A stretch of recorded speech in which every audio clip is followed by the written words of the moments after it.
Bonjour Robert Badinter et merci de nous recevoir chez vous.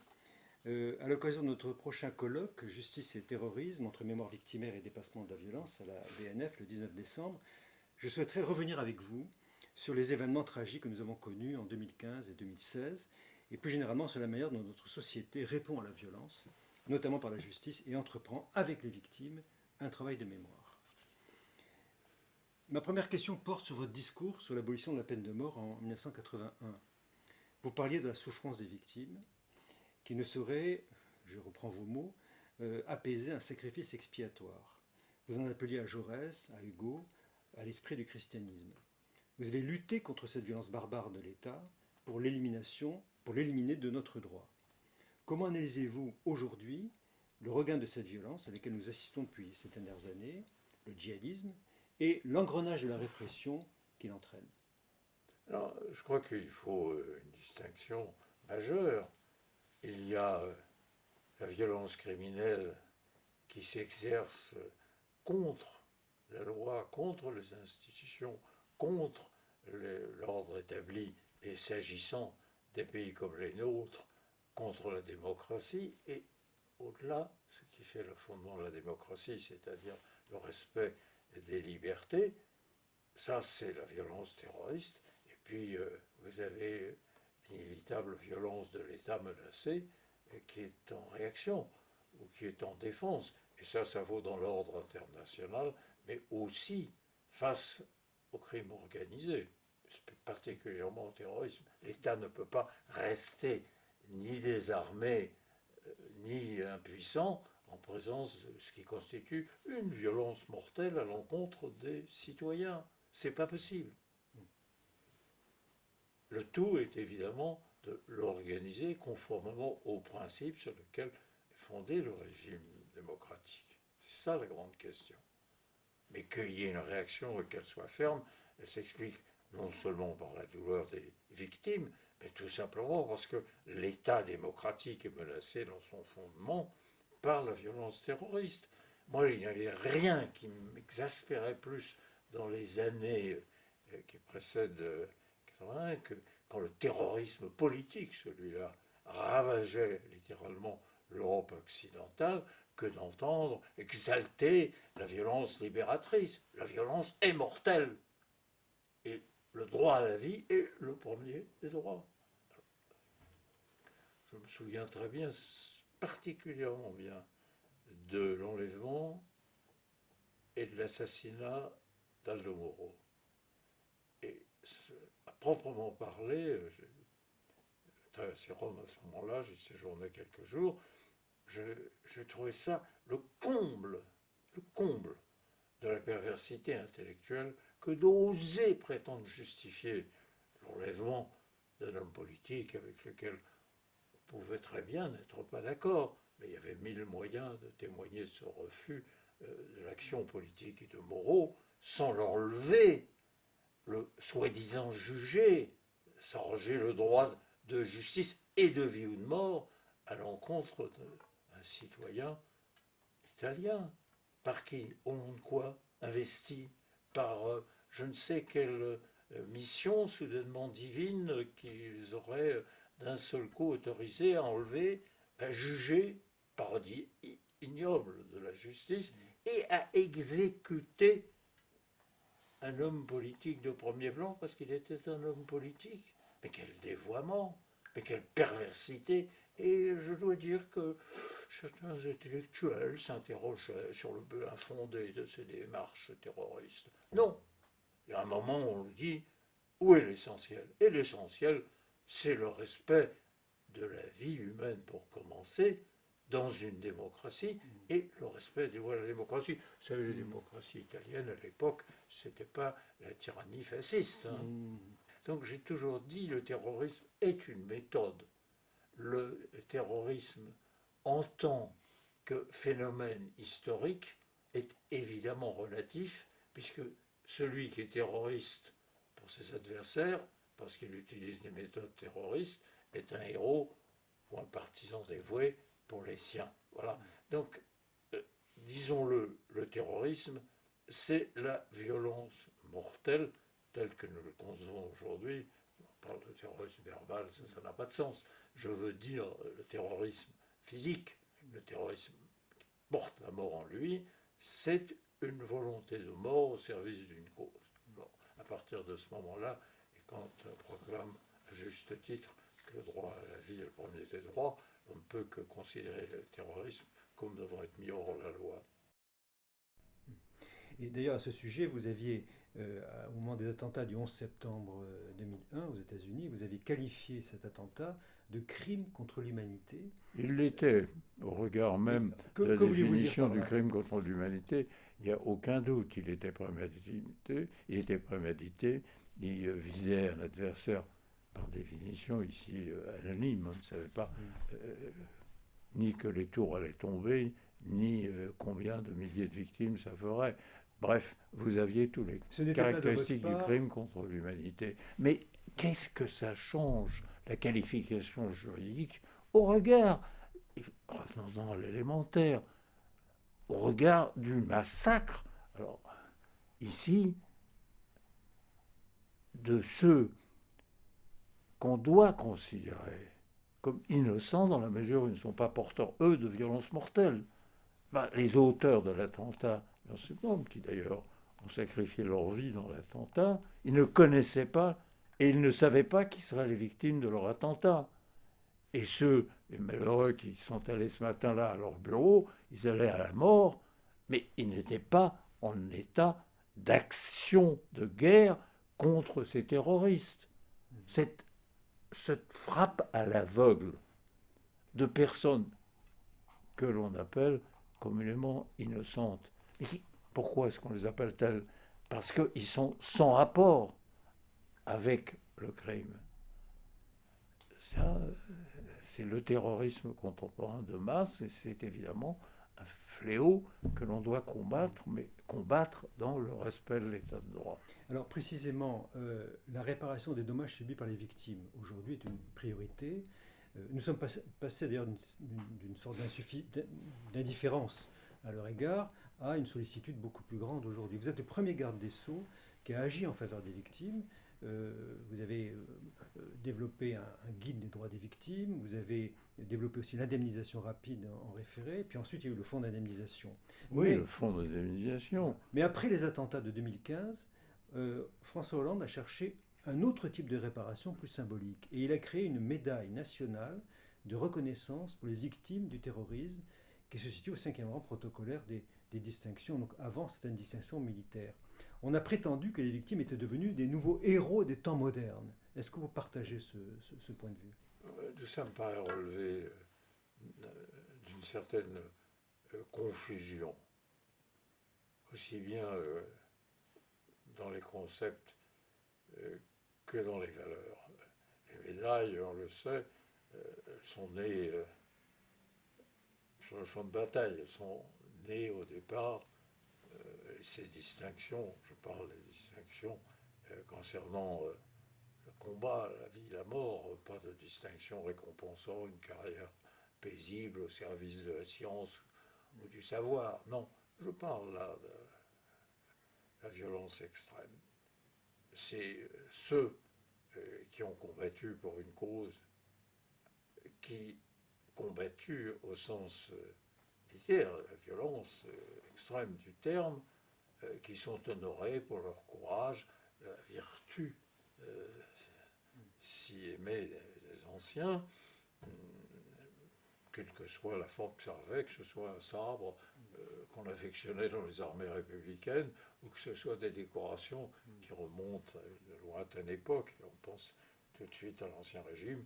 Bon, très bien, citer des corps, ces héros, pour leur permettre d'être distingués une fois que le temps de l'héroïsme est passé. Je trouve ça légitime. Je trouve que ceux qui ont en effet risqué leur vie ou leur intégrité physique au service de la cité, que la cité les honore, ça s'inscrit non seulement dans une tradition, mais dans une forme de reconnaissance qui est légitime. On ne choisit pas d'être victime. À un moment donné, être un héros implique un engagement. la victime, elle est frappée par le malheur. Le héros, il va chercher dans son sacrifice conscient l'acte qui montre son attachement à la cité, à son intégrité, à ses valeurs. Ce n'est pas du tout la même aspiration. Alors que la nation française, paraît-il, est un goût immodéré des médailles, je ne le sais pas. Je sais que l'histoire en témoigne volontiers de ce qu'on crée des décorations, mais l'idée de médaille des victimes, une espèce de rivalité, de distinction, parce que le malheur vous a frappé, me paraît singulière. Autant l'exigence de solidarité, et j'ajouterais de respect pour les victimes, doit être la loi de la cité et de ses citoyens, autant l'idée qu'on est récompensé pour avoir été frappé injustement, mais frappé par la barbarie humaine, qui est une des formes ici du malheur que l'homme cause à l'autre, ça me paraît...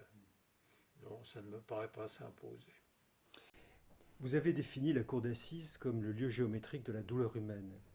Vous n'ignorez rien de ce que vit la victime, mais aussi les proches d'un accusé. Pourtant, je vous ai entendu dire que la justice n'a pas une fonction thérapeutique à l'égard des victimes et que le procès doit avant tout juger un homme et non aider à faire son deuil. Ne pensez-vous pas qu'à tout le moins la comparution devant une cour peut être une étape dans un processus de résilience? Quelle est votre opinion là-dessus? J'ai souvent exprimé. Alors, on a assisté à un bizarre changement, évolution à cet égard. Moi, j'avais été frappé quand j'étais avocat. Je plaidais aussi pour des victimes où je voyais les victimes sortir de l'audience.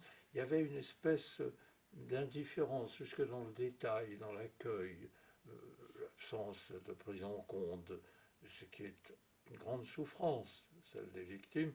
L'institution judiciaire, elle accordait des droits d'intervention, mais il n'y avait pas de prise en compte véritablement humaine. Alors, très bien, nous sommes efforcés d'y remédier, c'est un effort qui a été poursuivi ensuite, tout cela est bien, mais ça n'est pas une raison pour que le procès soit déplacé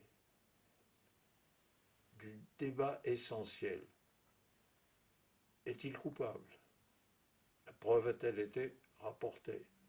Les charges sont-elles suffisantes pour prononcer la condamnation, qui est quand même l'interpellation majeure de la conscience de ceux qui jugent, qu'ils soient jurés ou magistrats professionnels, ne change rien à l'étendue de cette responsabilité, à comment, à la faveur de ce qui est cette recherche difficile de la vérité et de la sanction juste, passer à la fonction thérapeutique qui d'un seul coup est prêtée à la justice. Je rappelle que les justices anglo-saxonnes n'ont jamais utilisé cet aspect-là ou recouru victime autrement que pour apporter son témoignage quand elle a vécu évidemment le crime, l'attentat qui est reproché. Donc, c'est pas la même orientation.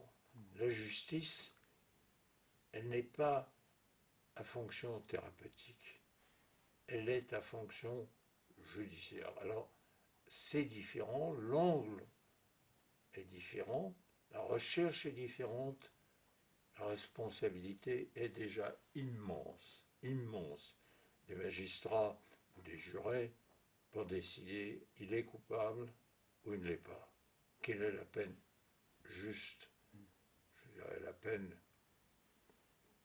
convenable, celle qui doit être prononcée par rapport au crime et à l'offense commise vis-à-vis de la cité. Durkheim a écrit là-dessus des pages admirables. Eh bien, ce n'est pas le même objectif que celui qui a été assigné peu à peu de faire le deuil. Nous sommes là dans un processus psychologique qui relève de la médecine, de la thérapeutique, pas de la justice. La justice, alors, une fois qu'elle a dit ce qu'elle estime être la vérité et tiré les conséquences, on peut très bien concevoir le deuxième débat sur la réparation.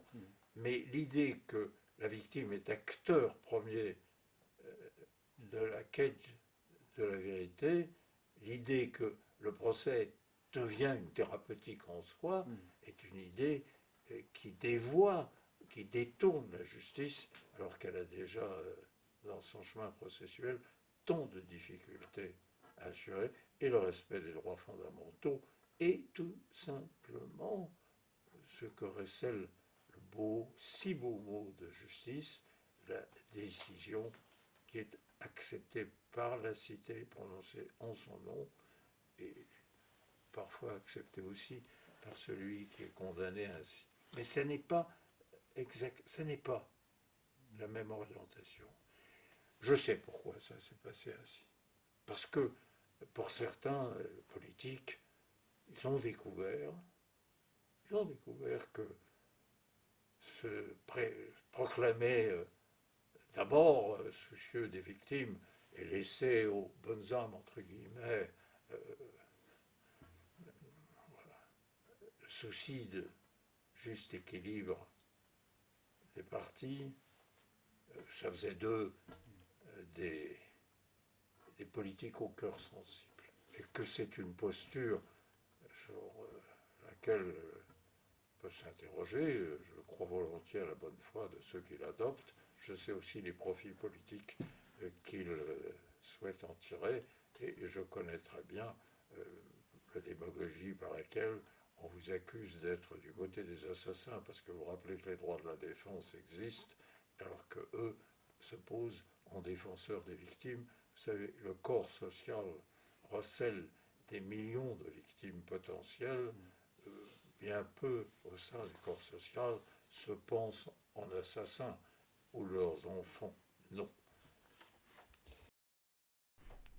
Le président de la République, Emmanuel Macron, a installé un comité mémorial qui a été chargé de penser une politique de mémoire collective à la suite des attentats de 2015 et de 2016.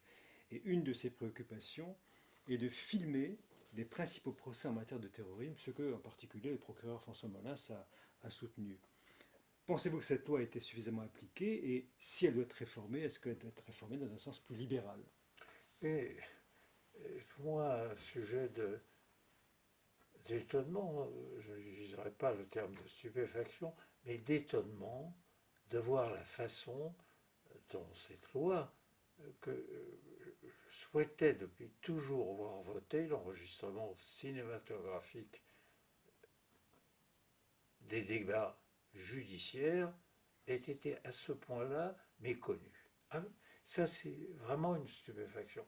Qu'est-ce qui est à l'origine de cette loi et qui est très clairement exprimé dans l'exposé des motifs et plus clair encore quand je suis intervenu à l'Assemblée et au Sénat pour présenter la loi. C'était, chez un, par définition, pédagogue, ce qui était mon cas, une volonté de conserver dans des archives et sauvegarder pour les historiens et pour les générations nouvelles de magistrats et d'avocats la manière, la réalité judiciaire dans laquelle se déroulaient les procès, mais pas une catégorie particulière, je n'oserais pas dire privilégiée, le procès. Donc comment fonctionnait la justice? Et je vais très loin dans l'histoire, j'avais vu les actualités cinématographiques dans lesquelles, à l'époque, au moment du procès Pétain, il y avait un bref extrait qui continue, qui présente toujours aux archives judiciaires. C'était l'arrivée de Laval, parfaitement impromptue, personne ne s'y attendait, et surtout pas Pétain, et qui d'un seul coup débouchait dans le prétoire. Hop, on l'avait amené directement de l'aéroport, livré par Franco, son ami, à la justice française et il arrivait pendant le procès du maréchal Pétain pour témoigner. C'était prodigieux. Il y avait là des minutes inouïes. J'étais jeune étudiant à ce moment-là à la faculté de droit, extraordinaire. J'invite chacun à le regarder si c'est montré encore. Car vous voyez, mais tout, saisissez le drame entre la haine entre les deux hommes. Laval arrive, il est mal rasé, il est moche pour dire les choses comme il fait traître. Il a le physique traître. Pétain, rien, le képi de maréchal sur la table, les gants, la main posée, grande noblesse toujours dans le visage, l'œil bleu. La vieillesse n'avait pas altéré ce visage. Les preuves non plus. Bizarre. Et il était resté impassible, part de surdité, mais il était impassible. Quand il voit Laval déboucher, d'un seul coup, la statue s'anime. Et vous voyez Laval en plan immédiat, qui, au moment où il est précipité, ce qui constitue quand même une arène judiciaire, voilà, cravate un peu mal nouée, et d'un seul coup, le même Laval, qui est minable plus encore que misérable, vous le voyez se recomposer. Vous voyez le fauve parlementaire, l'ancien avocat, se ressaisir, prêt au combat. Mais ça prend une minute, cette recomposition d'un homme en un fuyard écrasé, égaré, on a d'un seul coup à être disposé, prêt au combat.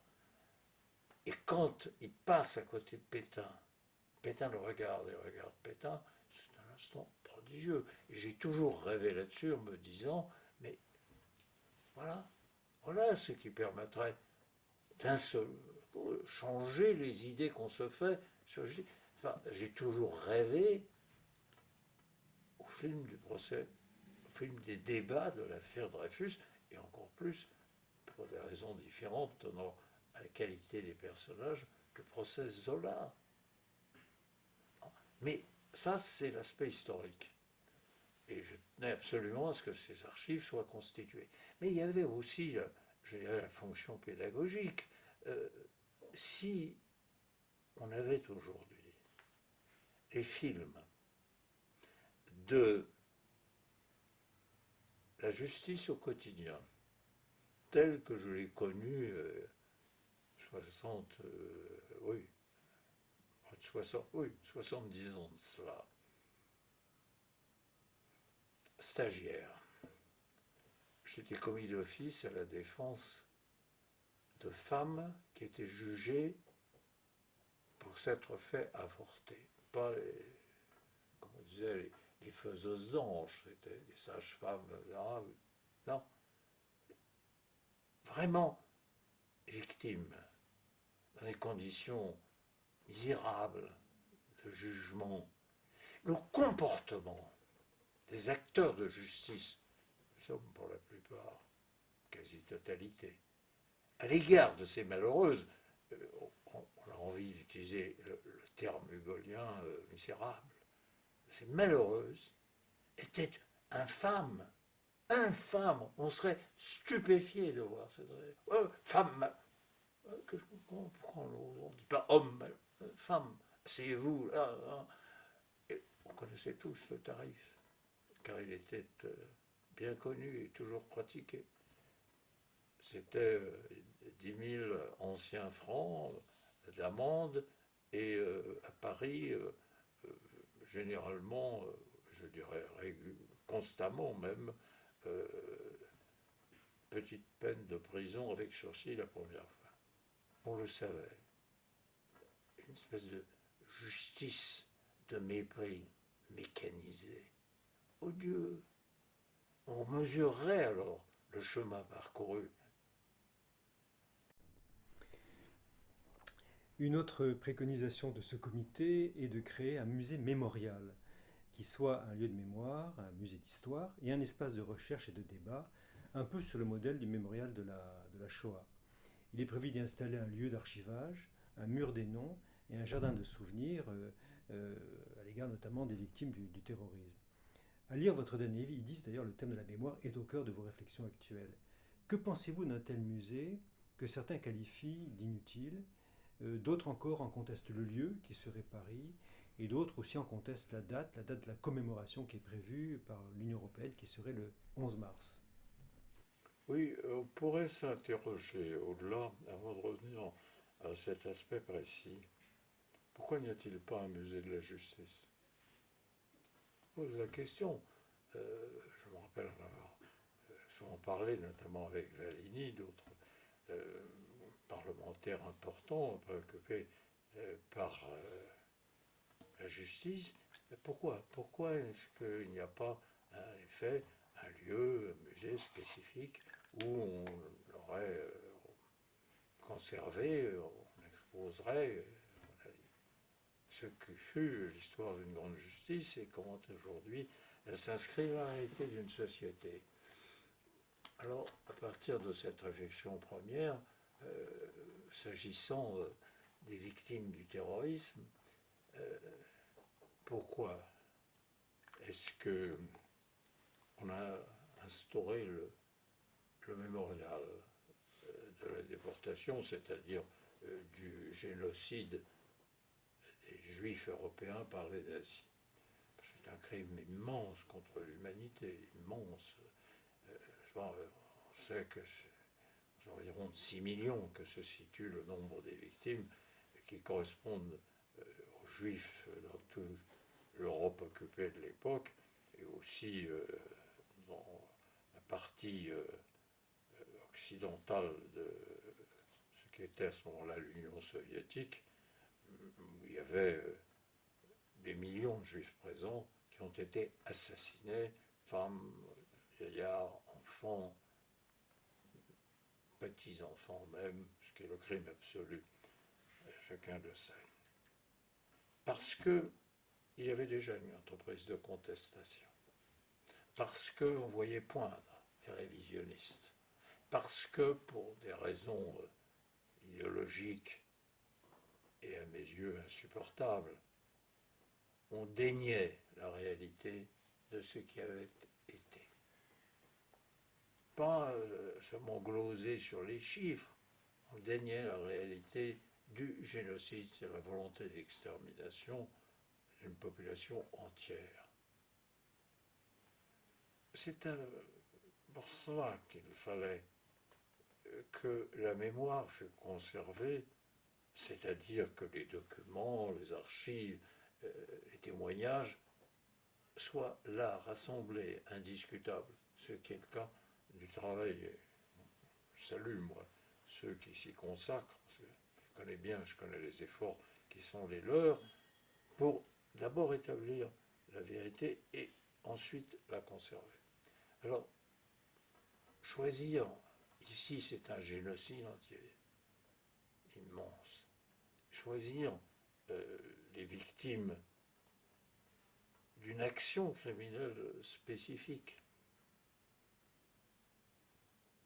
qui s'exerce, je dirais qu'il y ait à cet égard un institut de recherche et aussi un centre de documentation, de conservation des archives, de tout ce que l'on peut recueillir à propos de l'action terroriste. Moi, je n'y suis pas en soi hostile. La question qui se posera inévitablement, qui ne se posait pas s'agissant du mémorial du génocide juif, c'est quelle victime. Dans le cas du génocide, c'est les morts, c'est ceux qu'on a assassinés. Et leur liste est là, sur le mur. Dans le cas du terrorisme, est-ce que l'on va faire des sélections entre les différentes causes du terrorisme, causes pour lesquelles le terrorisme s'exerce et à l'encontre de qui. Je n'y serai pas pour ma part hostile, mais il faut encore une fois réfléchir de très près à ce que l'on veut. S'agit-il de conserver pour l'histoire des éléments? L'Institut, je le disais, alors là, à vocation universitaire, on utilisera le terme scientifique ici, absolument. Doit-on en faire un lieu de piété, comme par la force des choses est devenu d'une certaine manière le mémorial, pas seulement à Paris, vous en avez d'autres. Il y en a un plus important, beaucoup plus important, il y a de Vashem, il y en a à Washington. Là, la question se pose différemment. Mais qu'il faille conserver, je dis bien conserver, les preuves de ce qui advint. Et aussi, par voie de conséquence, le souvenir de ceux qui en furent les victimes, ça, je dirais oui. Mais la réflexion doit se poursuivre. Elle ne doit pas être une réaction politique à une émotion nationale légitime. Là encore, il faut voir avec une piété attentive cette conservation de ce qui représente de très grandes souffrances humaines. Merci beaucoup Robert Badinter, merci d'avoir répondu à nos questions et de nous avoir fait part de vos réflexions à ce sujet.